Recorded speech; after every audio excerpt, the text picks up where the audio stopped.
Shalom, ninakusalimu kwa jina la Yesu. Ni jioni nyingine tena.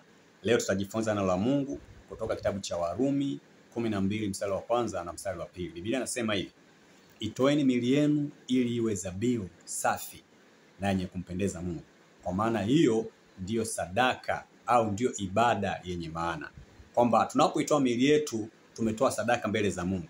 Tena tunafanyika kuwa ibada yenye maana, ibada njema. Amen.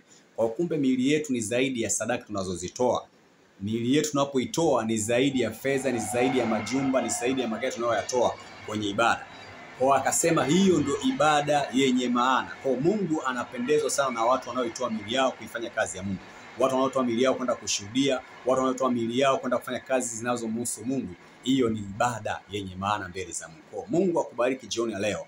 Ukumbuke sana unapoitoa sadaka yako, fedha, toa mwili wako kuwa sadaka njema mbele za Mungu, kwa maana hiyo ndio ibada yenye maana kwa Mungu.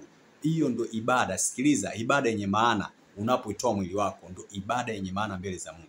Mungu angalia umetoa mamilioni mangapi, lakini mwili wako ni zaidi ya yale mamilioni. Kwa Mungu anatupenda sana tutoe miili yetu katika kazi zake, tutoe miili yetu katika nyumba za ibada, kuhakikisha tunaomba, kuhakikisha tunamwabudu na kumsifu na kumtukuza yeye. Hiyo ndio ibada yenye maana. Jioni ya leo mkumbushe na mwenzako kwamba Mungu anasema utoe mwili wako uwe sadaka njema yenye kupendeza, kwa maana hiyo ndiyo ibada yenye maana mbele za Mungu. Amen. Nikutakia jioni njema. Mungu akubariki. Nitaomba na wewe. Bwana Yesu, natangaza neema yako na kibali chako juu ya mtoto wako atakayenitazama na atakayeniangalia. Bwana, neema yako Mungu ikafanyike ndani ya maisha yake, akatambue umuhimu wa kuitoa miili yake au kutoa mwili wake kuwa dhabihu, kuwa sadaka na kuwa ibada yenye maana.